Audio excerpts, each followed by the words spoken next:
Hey everybody, this is Eddy Dacius. This is our 16 episode. 16 episode. We've been working hard to provide you new content every Wednesday. So we have a great show for you today. Like usual, this episode is brought to you by Dacius Facilities Management. Dacius Facilities Management, they will manage your property with a variety of services such as cleaning, construction, vendor management, maintenance. Call them now 617-237-0106, or go online at daciusfm.com. daciusfm.com. We have a special guest. Special guest, his name is Josu'e Velney. Josu'e Velney is from Winter Homes. He's a realtor investor. We're going to have Jose with us. This episode is brought to you by Dacius Facilities Management. This is our 16th episode with Josu'e Velney. Welcome to the Divine Purpose Podcast, where we transport you along one of the more dynamic journeys of life. Have you ever been curious to know what it takes to become a successful leader? Or about knowing the secrets of life through the Bible? How about engaging in conversation where no topics are off limits? We will take you to new levels with guests who can help you grasp the importance of your calling. Now, here's your host, Eddy Dacius, founder of Dacius Facilities Management.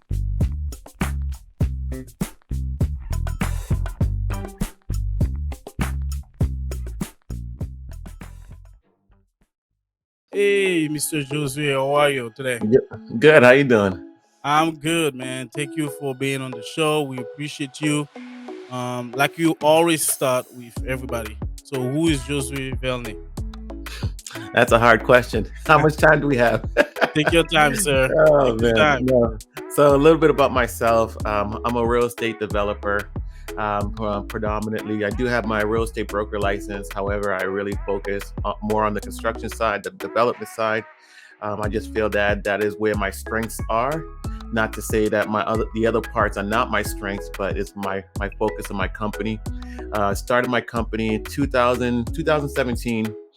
Winter Hill Homes. I have my degree. My background degree is construction management from Wentworth. Wow. Wentworth Institute of Technology. Yeah, So man. graduated with honors. So, but honestly, the true test is not in the classroom.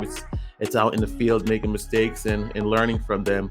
Wow. But to go backwards to answer your question, grew up in Somerville. Played football, played sports, and my mom, she kicked me out of the house. She gave me an ultimatum. She told me, "Hey, you got two choices." Because I dropped out of school. I went to Bunker Hill Community College. Okay. Dropped out. So my mom says, "Hey, you have two choices. Either you're going to school." Haitian mothers. Oh, I know, man. I know. Yeah, either going to. Go ahead. Like you said, man, they give me the two choices too. So I'm gonna hear yours. Yeah, so my mom pretty much said, you know what, hey, you're either gonna go back to school or you can't stay here. So 2 weeks later, I told her I decided that I'm not going back to school and I'm not staying in the house. And at that time, I joined the United States Marine Yes. Corps. Oh, wow.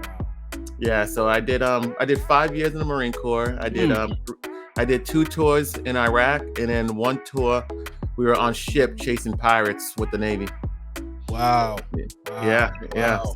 So now yeah. we're gonna dive deep into those stories if you don't mind. Oh, I But, thought I was still telling my background. oh, keep going, man. I'm sorry. It's okay. Yeah. So after that, after 5 years in the Marine Corps, I came home back to Somerville, and then I joined the fire department. I recently retired. I did 12 years in the fire department. 8 of those years, my last 8 years, I was a fire lieutenant in the city.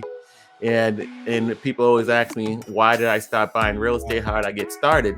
That's always a popular question. And to answer that question, basically, I had a place, I had an apartment, and I had a big truck. Hey, the H2 Hummer had nowhere to park it. And I was looking for a place to park, so I needed a driveway. And my friend says, "Well, if you want a place to park, you got to go buy a house." And that's how he said it. So I decided, you know what, I'm gonna go find me a house. So I left my apartment, got a cheaper apartment, and then after that, I learned a lot. I started going to first time home buyers course. I started going to open houses, and then I Oh, just kind of put the pieces together. And this is my advice to your audience: is that there's a lot of tools, there's a lot of things out there that can help you. yeah. Long story short, my first house I bought at $450,000 Wow. in the city of Somerville, which is today worth over 1.1 million. Woo. And yes, it's high. And but the beauty of it is that what I was able to do is I got the bank to pay for my closing costs. That saved me Okay. 5,000. I got the city of Somerville to also pay for my closing costs, saved me another 5,000. Wow. At the time, Barack Obama, the sitting president, decided that he was going to give 8,000 to veterans that were looking to purchase property. Purchase property, yes. So I got 8,000 for that. Long story short, I paid $3,000 down on this property that's worth 1.1 today. Woo-hoo. Wow. So so Josu'e, you're gonna have to break it down to us, to our audience. I know you said you have 5,000 from the bank, 5,000 from the city, and 8,000 from the program that the president had, Barack Obama. But how did you know about all these advantage or all these opportunities? I really just really dived all in. I kept asking people that had numerous properties, more than one, or anybody that was willing to talk to me. How did you do it? How did you get started? And with that information, gave me one more step. Because life is sometimes is about taking that step without knowing where the next step is going to be, and just having faith that you're going to find it. And through that, in other people in my network, I was able to find those resources.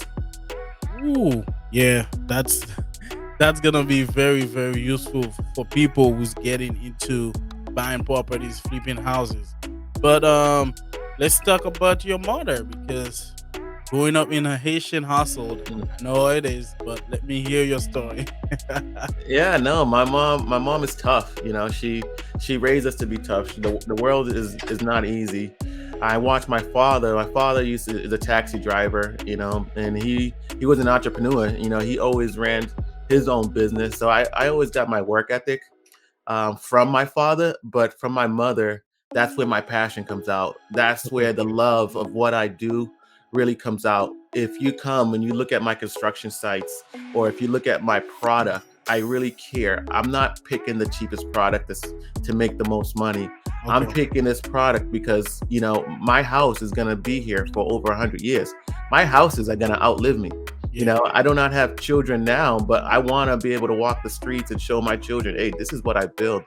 Look at what your father has built, and look at the legacy that I'm leaving. I'm a strong believer in generational wealth, but I'm also a strong believer in generational knowledge. So not only do I want to give these things to my children, I also want to teach them how to keep it and make it even bigger. Wow. No, definitely, definitely. So growing up, like you said, you all, like, what you are now, it's a combination from your father and your mother. So do you know their story when they came here, or was it for them coming up here in the US? Yeah, they grew up. My story is a little bit different than most people. So they grew up. My biological parents actually, to tell you the truth, my biological father brought me to America, and then I was adopted because I went through foster care for a couple of years, and then I was adopted into a Haitian family again. Okay. Wow. I'm sorry to hear that, but do you want to No, go deeper? Is that no, don't be sorry. I mean, I think yeah, everything in your past creates you to become the man wow. that you are, because those tough upbringings is also the reason why I succeeded when I was in the Marine Corps, because that's not easy. You are away from your family. You are away from everybody. I don't have the strength of my brothers when I'm in the Marine Corps. It's just, it's just the ability that I have. And that's part of why I think that I'm a good business person, is because I understand that it's not going to come easy, but with hard work you'll get through it. Hard work. No, and great story. And this is what we call embrace your calling in this podcast. So Divine Purpose podcast is here to help people understand it doesn't matter how you start, but you can shape your you can embrace your calling and then shape your future the same way you did. You went to the army, to the Marines. You went to school. Now you have your own business. So let's dive quick in your business. What happened? Why did you study Winter Hill Homes? Honestly, like I said, it's most of the stuff that I have done has been because of things that are bad things that have happened. I've had, contractors where they did not work on time, or they wanted down payments and then you never seen them again. They don't come back to work, to the point that I had to take them to court. So what I decided is that, what, I'm gonna jump into this seat. I'm gonna learn how to be the contractor. Worked on it, got my construction license, and now I have my degree in construction management from Wentworth. Wow. Wow. So, what was your confidence level starting on being a contractor? Always, because I know, yes.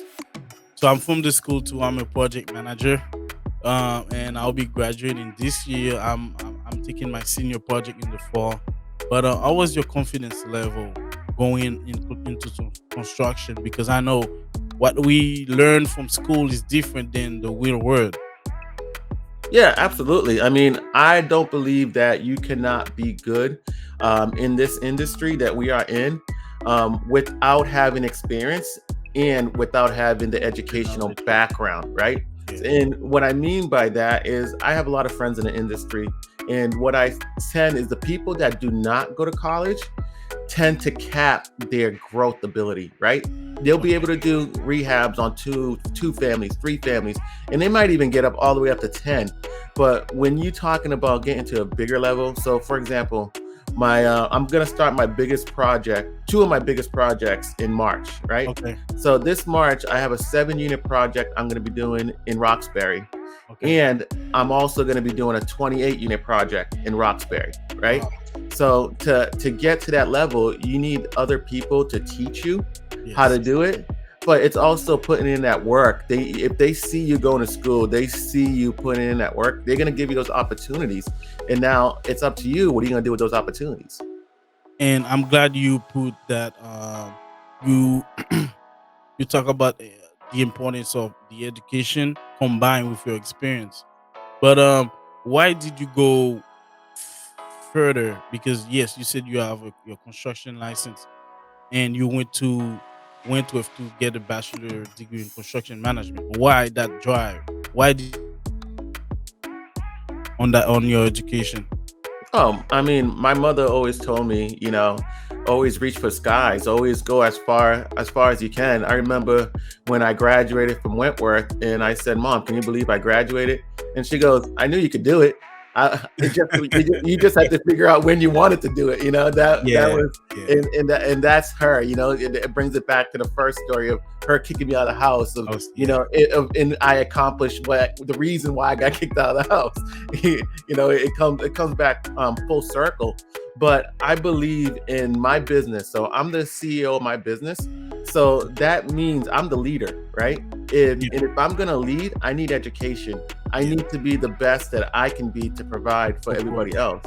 Yes. If I don't bring enough work, my assistant, my team are not getting work. My contractors, my subcontractors are not getting work. Yeah. My subcontractors love working with me, and two of the reasons why, they know it's gonna be a repeat business. Yep. It's coming, and I pay on time. That's Oh, huge. yes. I'm glad, Josué. I'm glad you said it because working as a facility manager, if you don't pay those guys on time, you're not gonna find them.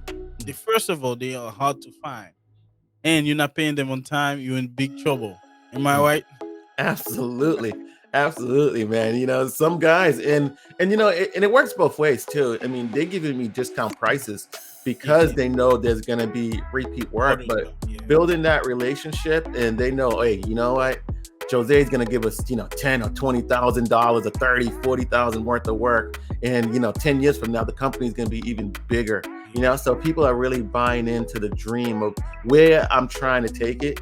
And it's always having those conversations. I'm not afraid to have tough conversations with my contractors and say, hey, this is the reason why I'm doing it this way. And I don't think this other way is going to work. But I also sit there and I take advice from them too. Yes, yes.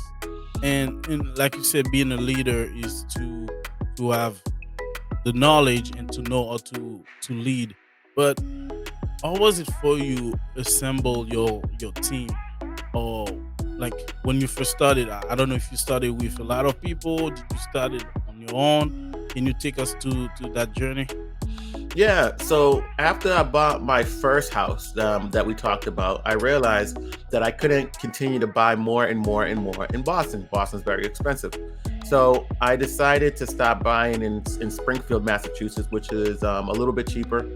And I had a property manager. So that was my first team. My property management team was teaching me at the time of how to run this business, how to do this business. And then over time of learning from them, I ended up selling my whole portfolio. I had up to 30. I had 30 units in Springfield, and I since sold all of them, so I can turn those into houses in Boston. Wow. Nah, that's good. That's really good to hear. So let's go quicker on your time in the Marines. I know you decided to leave your house, but why the Marines? Why did I leave the Marine Corps? No. What did you decided to go to the Marines? Well, as you know, in Haiti, if you look at all the U.S. branches, Haitians have a strong history with Marines, and they know how strong Marines are. So I knew that if I was gonna pick one of the branches, it had to be the Marines. It really didn't have, and then I didn't have a choice. That's where I felt that I would be best suited for. Okay. And so, can you go onto like the training a little bit, so people, I don't know, where everybody listening now or watching us, so they can know or they can expect what type of training they should be ready for?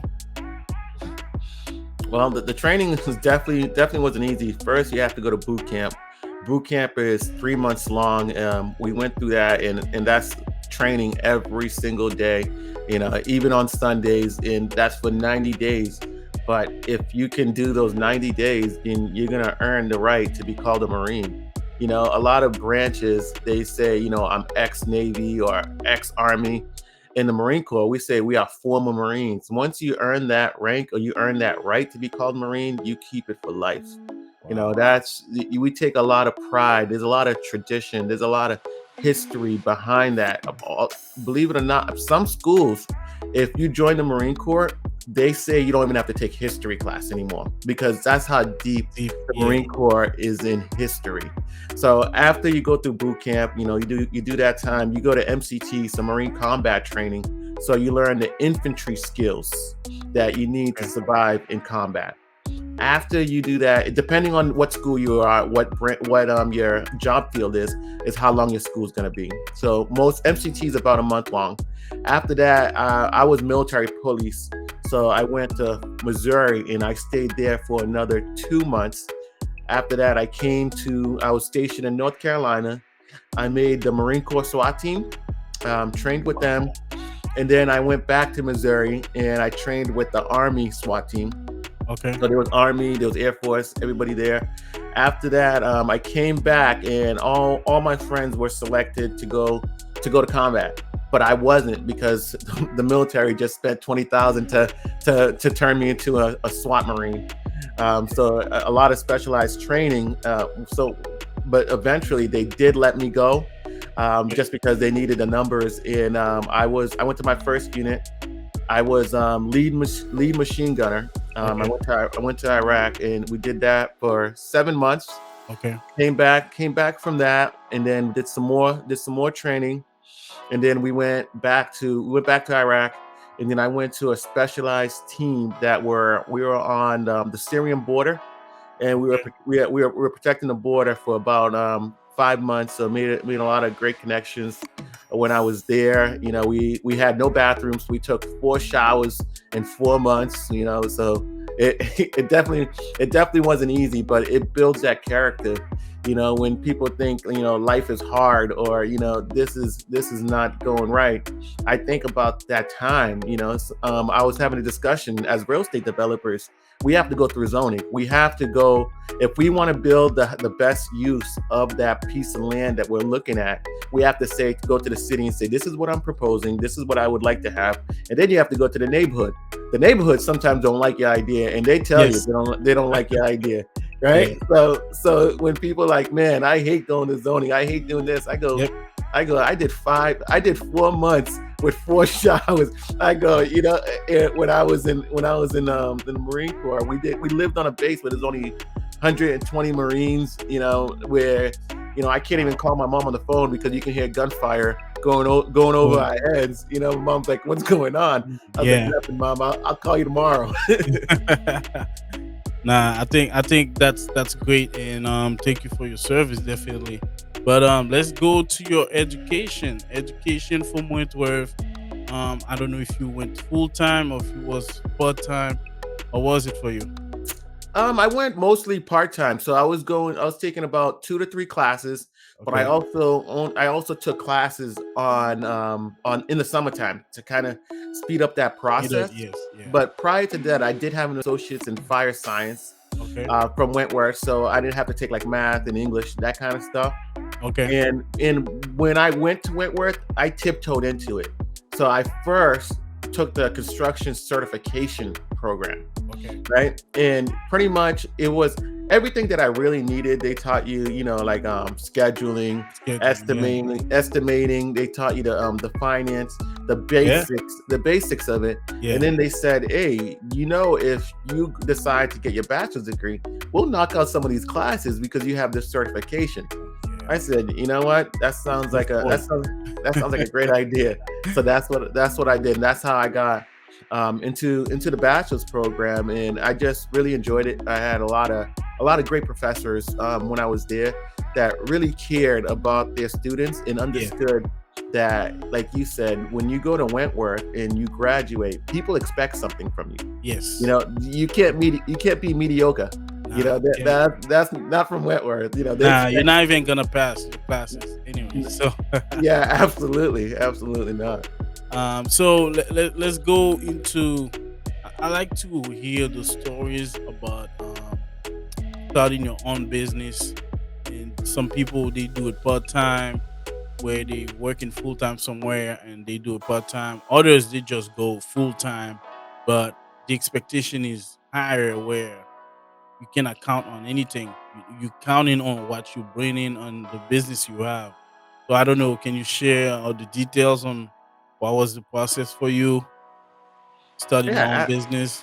Absolutely. So, like you said, some people go full time, some people go part time. I'm gonna say I went full time on both sides.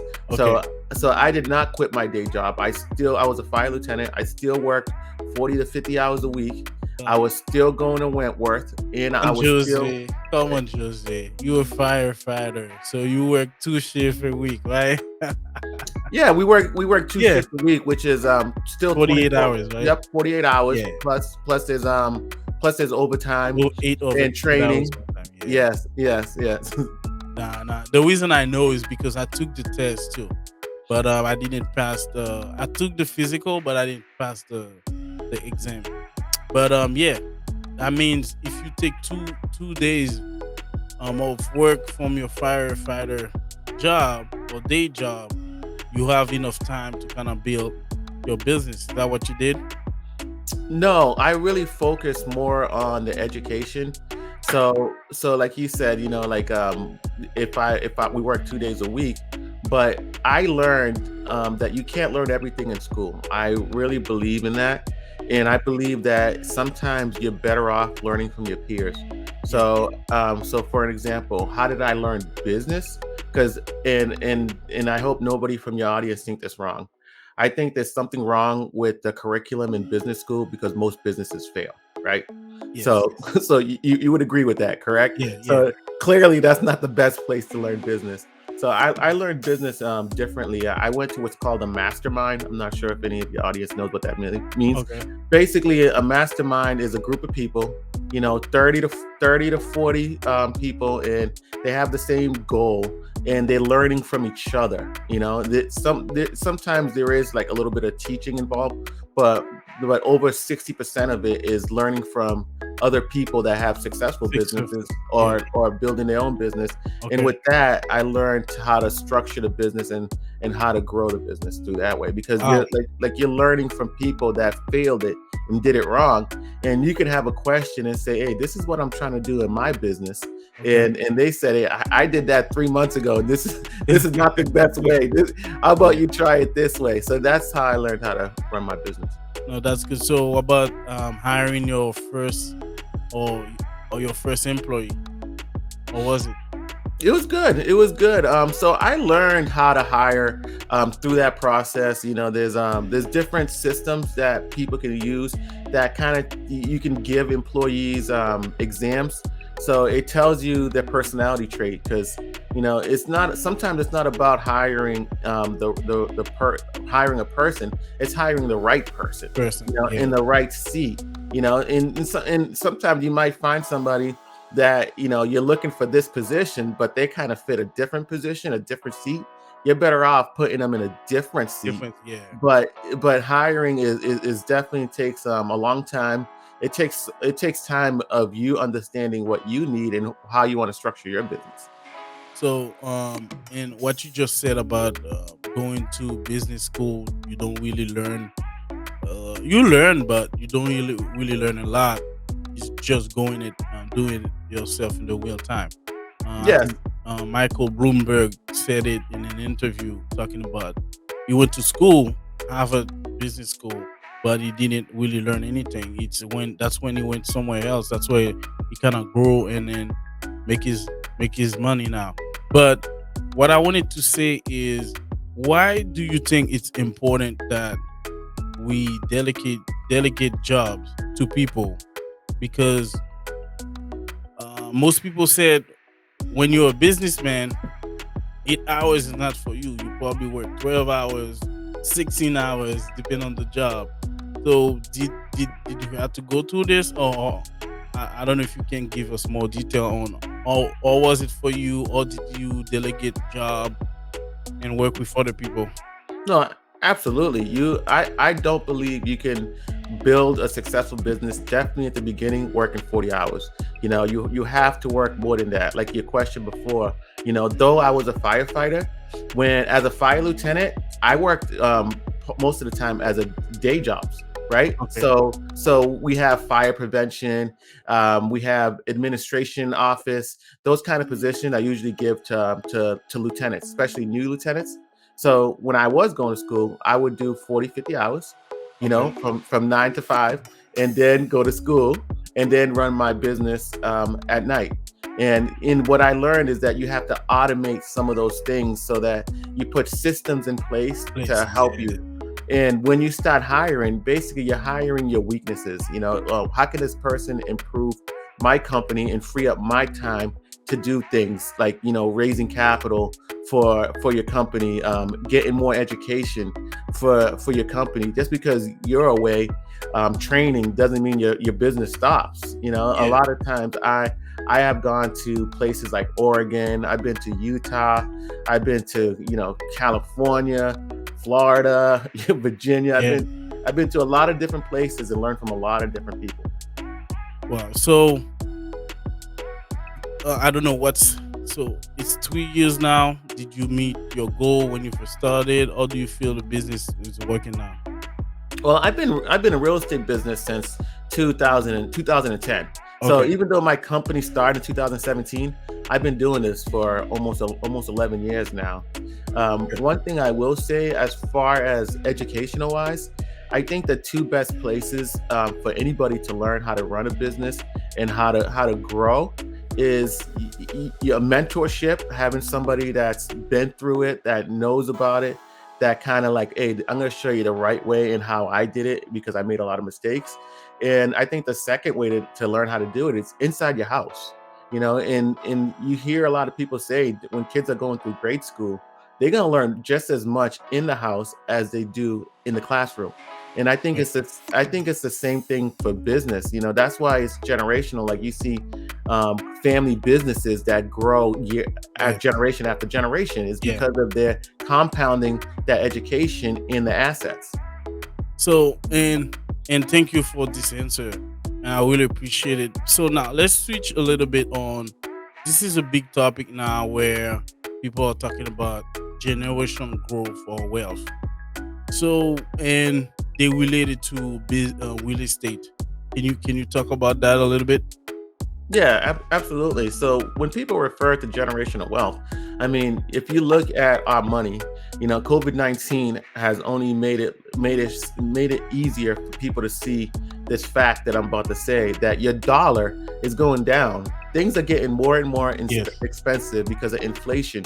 Yet the houses are getting more and more expensive, but your loan amount is based off when you purchased it, right? Yeah. So that means, for example, when I bought my first house at 450,000 and it's worth 1.1 today, Yeah. that shows generational wealth Wealth. because Yeah. my loan is going down, yet my value is Value is going going up. up. Yeah. So as you accumulate more assets in that manner, it puts you in a better position and your family in a better position to succeed. Wow. And well said, man. Well said. So, one thing I like is what you said, where you say you use different program that was available to you. So, what current program you think it's out there for people to take advantage of? You can't really answer that question in that manner. And the reason why I say that, everybody, your audience is probably from, Massachusetts to around the world, Yeah. right? So you got to I start inward. So I look into the city that I live in, what programs or what resources do I have in that city? And then I move it up. Okay, what resources do I have in the state? Okay, what resources do I have in the United States, Yeah. because like I said, I had to go in other states to get this knowledge. I didn't learn business in Massachusetts. I learned business from being in this mastermind and learning from other people that own successful businesses. So, what should be the strength or a realtor developer? Honestly, I believe it as not being a realtor developer, right? So I have both things, right? I'm a licensed broker and I have my construction license, but I'm really a developer. And the reason why I say that is because I don't look to help people really buy houses. Friends and family, I do, and then I take that money and I put it back into my marketing, back into my business. But my focus is strictly development because I don't believe you can be the best at everything, but you can be the best at one thing. One Imagine thing. if LeBron James decided he was going to play hockey. He could play both, but I don't know he's going to be the best Yeah. at both. Nah. Yeah. No, you makes sense. Makes sense. And then one thing I like you said is what you said is yes. It probably not gonna be the same program for you, but as long you do the research and look what is around you, right? Absolutely, and networking is huge. Networking with people that already doing what you want to Doing it, do, yeah. and that's really the cheat code. Being able to sit down with somebody that has done it, and you Doing can it. take notes and just like, okay, this is what I need to do. This is getting me to the next level, because having that conversation with one person might take you to the next step. Step, And then yeah. that person connects you with somebody else, and then that person connects you with somebody else, and it just becomes a big tree. Nah, Um, I'll give you an example, right? So, as you know, I went to Wentworth, yeah, and after my graduation, I had the pleasure of bumping to Greg Janey of yeah, Janey Construction at Wentworth because he sits on the board. yes. Somebody made an introduction during graduation, and him and I hit it off, and he says, hey, I said, I would love to have a conversation with you when you're free. He goes, call my assistant, we can do it in a couple of weeks or so. We Okay. booked it, and him and I sat down, we had a conversation, and that conversation was gold, because Wow. this is somebody doing at the highest level Highest in our level. industry, from the same university as me. Yeah. And he's telling me how to get to the next level, and he's like, this is where you need to go, this is what you need to do now that you graduated. right? And he's putting it together. And one of the biggest advice that he gave me when I was there, he goes, listen, because you went to Wentworth, you have a great construction background. He Background. goes, but it takes more than that to do what we do. Yeah. He goes, now you need to go talk to the guy, insurance guy. You need to talk, Yeah. to this guy. You need to talk to that guy, and you need to build that Yeah. network Yeah. outside of that construction industry just as much as you do in your construction industry. Well said. Well said. Well said. I like it. And so let's switch to sports a little bit. I know you said you play sports. So what age did you get introduced to sport, and then why do you still practice any sport now, and then what's your favorite sport? Honestly, growing up, I played a lot of basketball. That's just what was popular in my neighborhood, and my family, we really couldn't afford to play football. So then when I got into high school, football was free, so I played football in high school. After that, because of football, I got into weightlifting. Now I don't play any sports. I did used to compete powerlifting. But my goals now is, how do I get myself in better condition for my business, right? Like, how do I make sure I have enough energy? Because like I said, you can't build this business working 40 hours. Some days, I work to 8, numerous days of the week. And with that, you're gonna need energy. You're gonna need a lot of energy. You're gonna need a lot of water. So just understanding, okay, you know what, weightlifting is great to be strong, but is cardio going to help my heart rate? Is cardio going to help me stay focused and so that I'm not tired?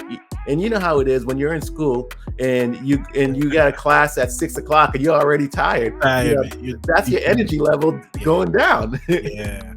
But I never hear that. That's great to hear, because you said you doing weightlifting to keep your body in shape and to keep your mind in shape. So the follow-up question would be, what a typical day look like for you as a developer?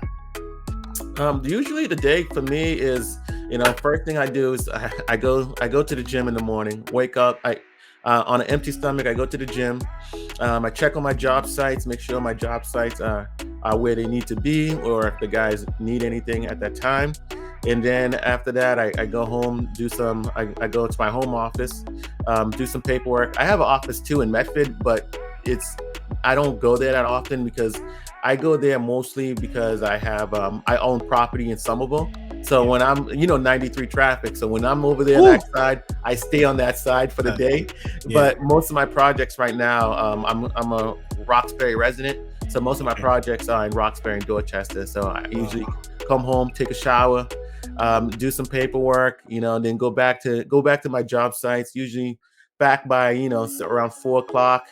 And sometimes I'll have a networking event. Sometimes I just spend time with my wife. I try to have a good balance of, it's not always work and it's not always family time, because, without that, the business is not going to grow. Oh yeah. But how do you balance home and because the reason I ask is, when you have a home office, sometimes the hours fly on you. You don't know exactly. Is that something you strict about it, when to stop? Because I know when you're home, you have the ledger that it's home, you're not going anywhere, but work can caught up on you. So how do you manage that? It's really discipline. If I'm working too much, I'm sure my wife will tell me anyway. So, yep. Yeah, but right. honestly, it's just, you telling yourself, okay, 5 o'clock, I'm shutting this laptop. Work will come back, tomorrow. Obviously, if it's an emergency, I'm gonna pick up. I'll take care of the situation. If not, then I go back to it the next day.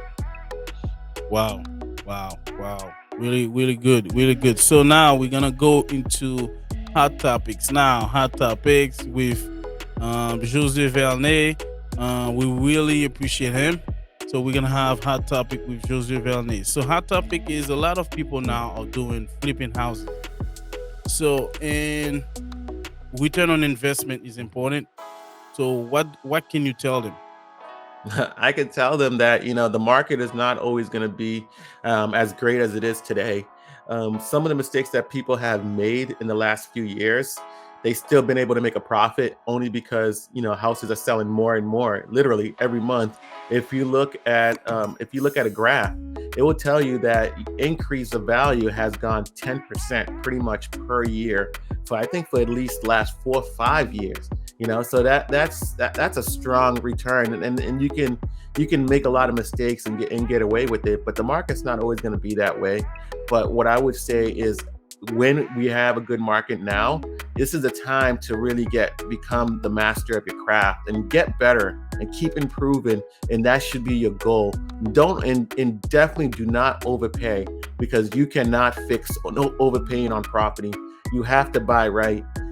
For most construction companies or most development companies that I know of that are very successful, only buy maybe 3 out of 100 houses that they look at. We look at a lot of houses, and to add that value into those houses and to make the proper return, because you need safety measures. Because you can do 10 great flips, and if your 11th one go bad, you're gonna lose all that money.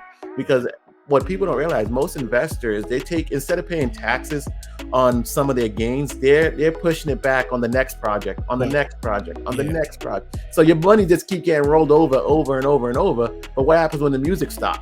Yeah. You tell me, sir. I don't know. I'm not gonna tell you. Oh man, you gotta tell us, man, because no, I understand. But the quick follow-up will be, so what do you need to know to be doing that? Because like I said, a lot of people I know, friends, they're buying multiple multiple homes to kind of do flip houses or to do renting. So because I think you need to know more into construction to get a better understanding and then to get a better return on investment. But you, the professional, you do this every day. So what can you teach us? Well, now you know why I'm the construction manager. Yeah. because and that's really where I shine in this business, is I really understand the construction. And if you don't understand the construction, or if you have a general contractor that's not good, it's not really your project, it's their project. They're going to tell you when they're going to come. They're going to be late, and there's nothing you can do about it. You can't cancel the contract, because now you got to go find another contractor. The bank still wants their money. So it's a very difficult game. So you need if you're not going to sit strong on that construction side, then you need to have a great network of other investors. But I would say the biggest thing, especially for new people in this business, is don't be greedy, right? And what I mean by that, you might have a great opportunity, but guess what? Call somebody else that's a contractor. Call somebody else that's had a success, and they can be like, hey, this is how I did it. And you can take their blueprint, you can take their spreadsheets, you can ask them, how do you analyze this deal? Because when you're in that deal with them, they have to teach you to be successful, because that's your partner. They're not your competition at this point. They are your partner. And even though they know more, they are going to give you everything they know to make you successful. Because if they don't, that project will not be successful. Yeah, no, you're right on that. So, how do you know this is a right purchase? So, what do you check? Like, let's say you see this, they selling this building or this land. How do you know it's the right price? How do you go about negotiating on that property? I'm going to answer that in two different ways, because it's two different kind of investors you're speaking about, right? Yeah. For me, how do I look at it? I look at it as like trying to find, when I find a beautiful woman, right? I know, there's no question about it. I know what I'm looking for. And a lot of that has to do with the fact that I have analyzed so many houses. I have seen so much. I know exactly what I'm looking for. I know exactly what my return is. I don't need a spreadsheet, right? I don't need anything. I can tell you if it's a good deal or a bad deal. But I'm also analyzing anywhere between 3 to 10 deals per week, right? So that could be 40 deals a week. But so what I'm saying is, as a new person, you need a spreadsheet, right? Because you have to make it not emotional. It's logical.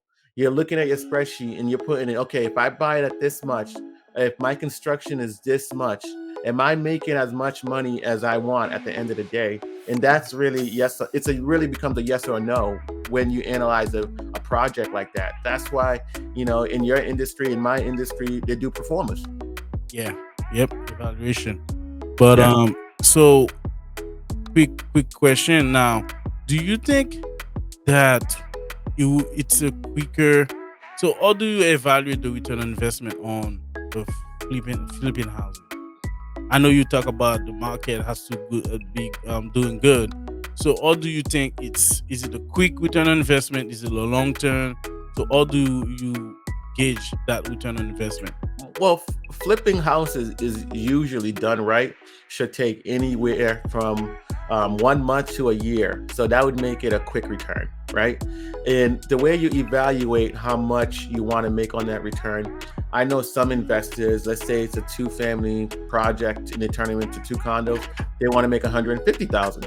Yeah. If it makes 150,000, it's a good deal. Some other people, I say, I want to make 20% return on my investment. If it checks that box, it's a good deal. So there's no right or wrong answer as far as that. But I think you are heading towards also as buy and hold, like holding property, Yeah. and understanding of, if this is a good deal or a bad deal. And that's also broken down into 2 categories. You have one category of, okay, am I a first-time home buyer that's buying a multifamily property and I'm going to live in one unit and I'm going to rent out the other 2? How much money am I putting down? How much do I need for my mortgage? How much am I paying on top of that on my mortgage, because my tenants are actually helping me pay my mortgage, right? Yeah. So you have one investor that way, they're going to analyze it, looking at it as a first-time home buyer that's living in the property, that's also renting out other units. And then you have an investor like myself. Most of the properties that I buy today, they are not for me to be owner occupied. So it'll be three units. I'm gonna see, okay, how much can I make?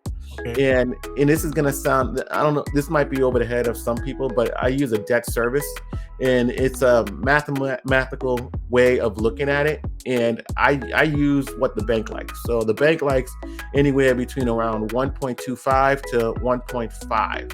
Right. So basically that means that, if the house is, getting rented out for a dollar, the house, if my mortgage is $1, am I making 125 on that? And that's kind of a long way of explaining that. But I'm just looking at, okay, how much I can return. But and then you have a third category for people like myself. We're looking at, okay, this house is horrible. It needs work. Okay, now I'm going to fix it. And then I'm going to figure out, so I got to figure out both the flip part and the holding part, right? So I got to fix it, and then I got to stabilize it with tenants, and then give it back to the bank, So that's another strategy that other people use too. Wow. So and we understand doing it doesn't guarantee that it will be successful, but it's your determination, it's your experience and knowledge. But what sign do you know when it's a bad investment? Or do you know, like, okay, you say they look for 100 and then they only buy 3, right? So or do you know? I know you talk about, okay, with your experience what to look for, but when do you know that was a bad deal, especially? Yeah, you gotta learn it's a bad deal 2 ways. From one, the numbers don't match up.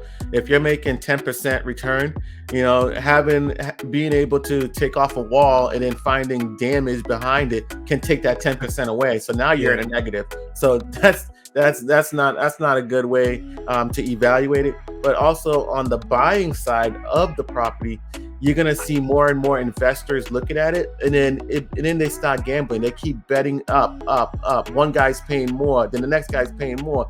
Before you know it, there's no profit for anybody to make. You can't buy that deal. That's a bad deal.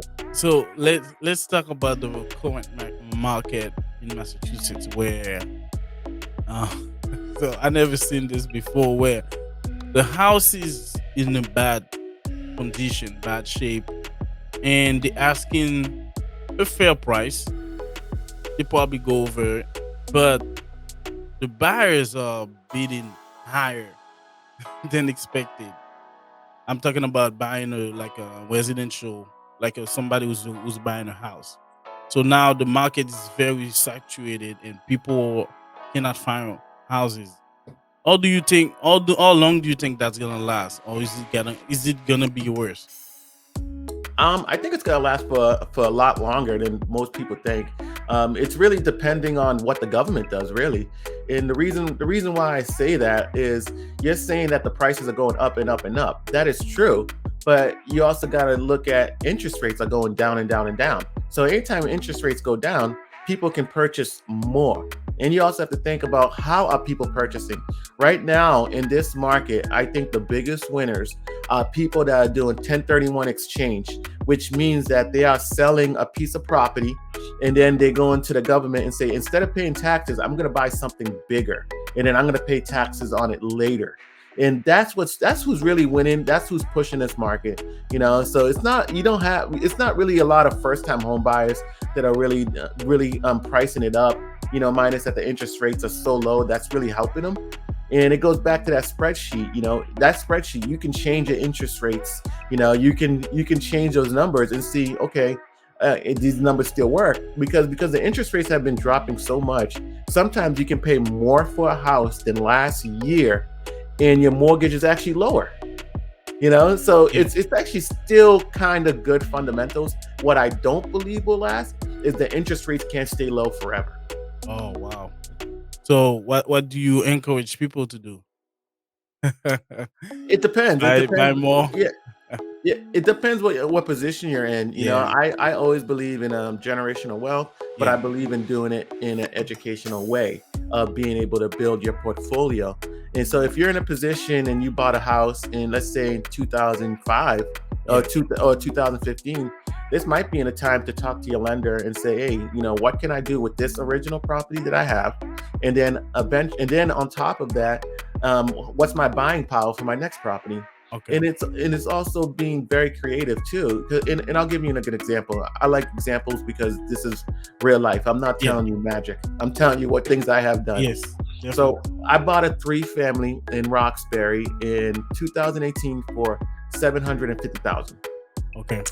That property now is worth 1.1, and I increased the rent by double because of the work I did, because of turnovers, tenants moved out, I improved it, so I increased it, right? Okay. So when I went to the bank, I said, listen, look at all this value I have in this. I want at the time, the house 3 doors down went on the market.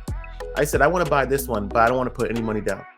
They said, what? I said, I don't want to put any money down. We're going to take money from the first house and we're going to push it into the second house. And that's exactly what I did.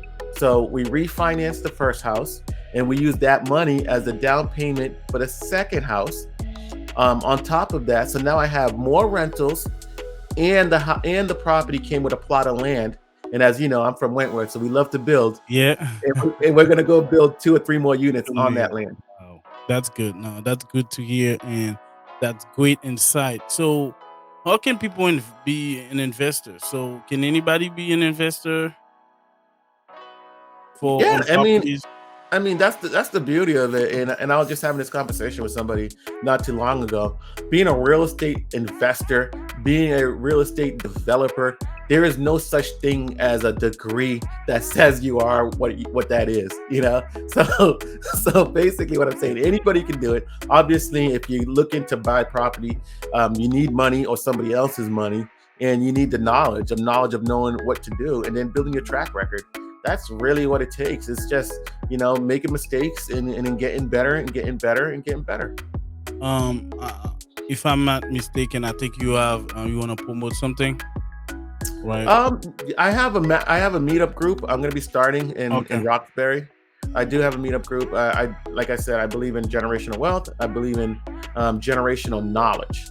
So my goal is to be able to bring that educational background and my experience to the community that I live in. I live in Roxbury, and I want to give back to the community. And the best way I believe to give back to this community is to give them back what I love and what I do, which is real estate. Because having somebody able to look at what I've been able to do and duplicate it for them or their family is going to be generational for the whole community. Because the one issue that I have, especially in Roxbury, is a lot of people are selling their grandmother's house. And I'm like, your grandmother did not work this hard for you to sell her house, and that's because of lack of education also. Yeah. No, no, definitely. So, we have your website. You want to talk about Winter Wheel? What you guys do now? What you working on now? Yeah, most of my projects are actually not on the website. And every picture that you see here is my house, like a house that I have done. The first one is one of my rentals in Somerville. Okay. That house, we rented it out. The second one is one of my rentals in Medford. The third house is another one of my rentals in Charlestown. Okay. So my market predominantly right now is Somerville, Medford, Charlestown, Roxbury, Dorchester, and Mattapan. Okay. And I see people, because I heard there's a lot of robocall where people are trying to buy your house now. Do you think it's a scam, or should people? I think somebody said if they offer them $1 million for the house, they're gonna take the deal and then go and get another house. Do you think it's a smart way to do it, or do you? So, or can you advise them on that? I mean, it depends which side of the table you're sitting on. Basically, what's happening is real estate investors realize that the market is so hot right now. Anytime they go to open house, and I'm sure you've seen it, there's like 50 people waiting to get in the door. So, yeah. So they don't want to compete. So they're like, wait a minute. What if I get to that seller before the house even goes on the market? So that's what's happening on that side. On the seller's side, it's like, whoa, I'm getting all these postcards. Can I sell this for more? Is this a good deal?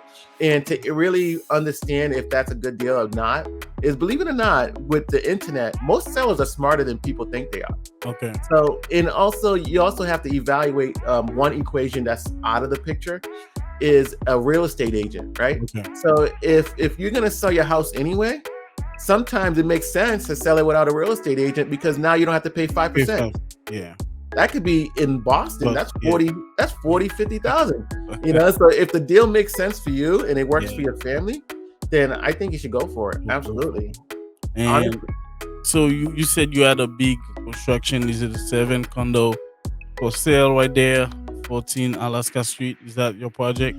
Yes, we're going to start that project in March. So it already got approved. We already submitted the permits. We'll be ready in March. And the reason why we picked March is because we don't want to dig in the snow. I know. So this is waste management now you're doing, right? Management. Correct. No, definitely. So last word for you, Josu'e. I just want everybody to get educated. If they're going to go into the real estate business, is to know what they're getting themselves into, and just keep pushing forward. It's not easy, but I mean, keep pushing and you're going to get better. You're going to get better, and it's only going to improve over time. Nothing comes easy. Nothing worth it comes easy. You go to Wentworth, that's definitely not easy. And, just for you too, I remember going to my last project, and like you said, senior project, that was one of the hardest I've ever worked. Yeah, it was the most satisfying, because I knew I was almost done. And the thing with senior project, you're actually putting all the pieces together. It's like when you take classes at Wentworth, it's like having one slice of pizza on this side, another slice here, but you never have the whole pizza until the end, where you can actually put everything together and make it work. You're right. And thank you, Josu'e Velney. We appreciate you, and we glad you came in and you gave us a lot of content, a lot of information. So this is Divine Purpose Podcast. This is our 16th episode with Josu'e Velney. He's the realtor developer. He's the CEO of Winter Hill Homes. Tom.com. This is Divine Purpose Podcast with Eddy Dacius. See you guys soon. Thank you. Hey, thank you for watching the Divine Purpose Podcast on YouTube. For more streaming with interesting guests and premium content, subscribe now on DP Podcast Live.